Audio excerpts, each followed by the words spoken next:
What up? J. Marcell here. And this one here, I want to tell you that the things that you're looking for in life, they're actually looking for you. I know it may sound a little strange, you may not have heard that before, but it's a natural fact. Well, it ain't a natural fact, it's an actual fact. The things that you want actually are looking for you too. Really, they really looking for you before you can look for them. Why? Because they send their signals through aspirations and intuitions, desires. They send their signals through aspirations, desires, and intuitions. The little hunches you get, or that little nagging feeling in the back of your mind that you be like, I just won't go away. This is like a dream to me. I mean, it's like it won't stop. It's just at me. That's it actually looking for you to be born. It needs you to be born through. Because it comes to you, you're the only one that can bring it out. Because it comes your way, you're the only one that has the capability to bring it out your way, your style. It lives in the ethers, the spiritual realm, the quantum realm. So it seems like because we don't detect it out of the five senses, we think it's not real. That aspect, that part of reality is realer than the real. It's realer than this. This is why I say mind over matter, because matter don't matter. Because in the spiritual, quantum, and etheric world is where all things are possible and all things can be. And they already exist. And that realm, past, present, and future, exists at one time. It's hard for a human being to comprehend, to try to comprehend that. How do I comprehend and take in at the same time my present, my past, and my future, and be able to understand it all? In that realm, it is possible. Here, a little bit more difficult, a little bit more of a challenge. But in that realm is where it exists. So in order for it to try to come out and to be born, it's going to nag at you.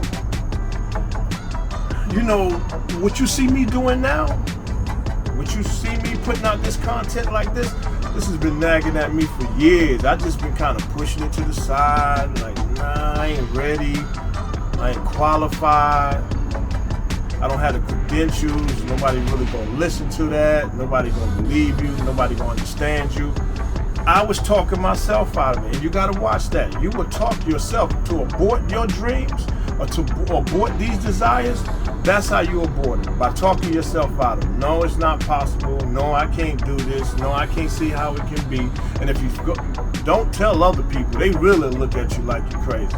Start laughing. Come on, man. Who are you? What are you talking about? That ain't. But you got to be persistent. And that's the way you get it to be born. You have to constantly feed it. You have to give it a lot of attention and intention. I don't care if you're just sitting back and dreaming about it. And you're just fantasizing about it and imagining it. But when you get to that point where you dream about it, feel about it to such a degree where you can feel it, where it starts to feel like a real place and it's really possible to you, that's when you know you got it. That's when you know you got it. In the five senses, we cannot pick up that particular state of mind, that particular, how those ideas, those dreams going to transpire. We can't detect it from the five senses.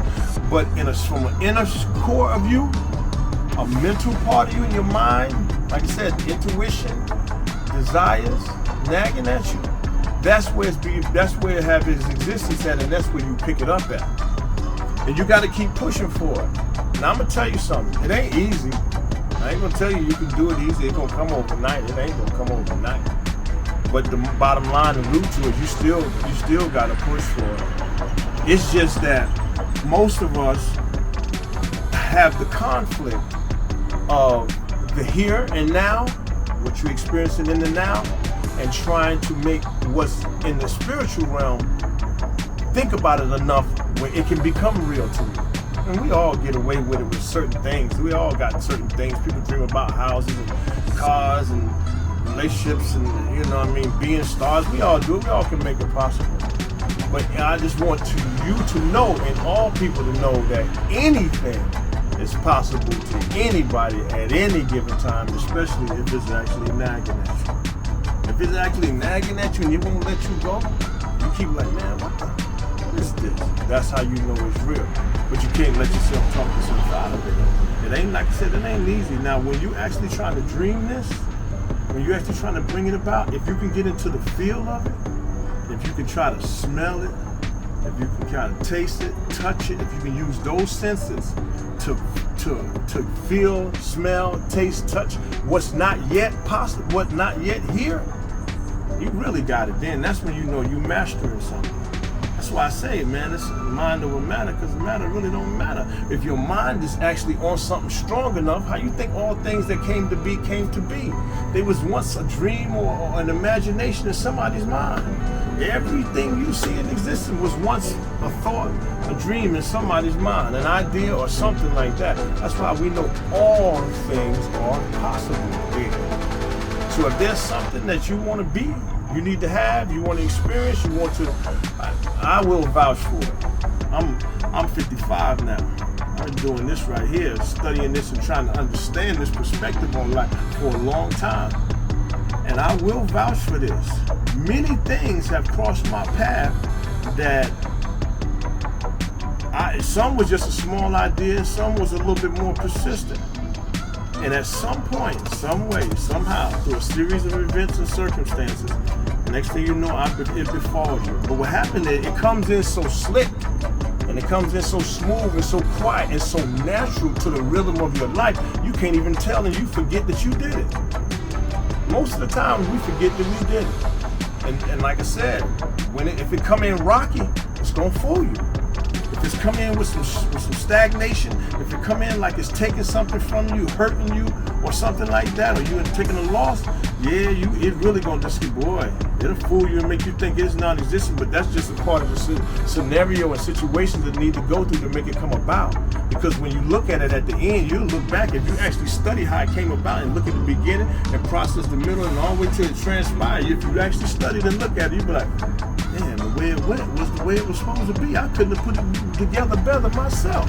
A lot of scenarios that unfolded for me, I was like, I couldn't have put that together better myself. No lie. No lie. So remember, the things that you're looking for, they are actually looking for you. You just can't abort them by your negative thinking or not thinking it's possible. You got to keep feeding them. You got to dream about them, imagine them, and daydream and envision them, and do your little work, what you got to do to make it possible.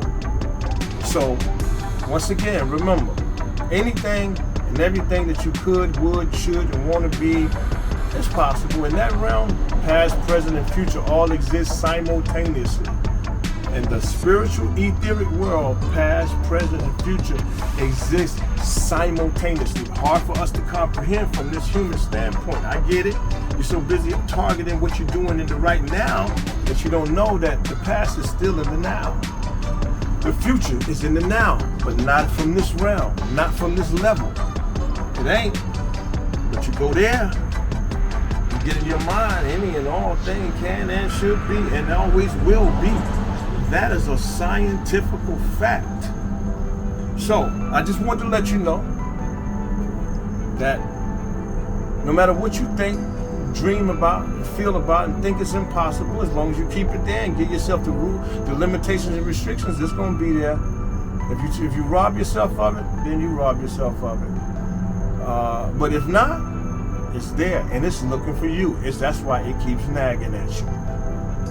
Remember, my slogan is the same, ain't changed.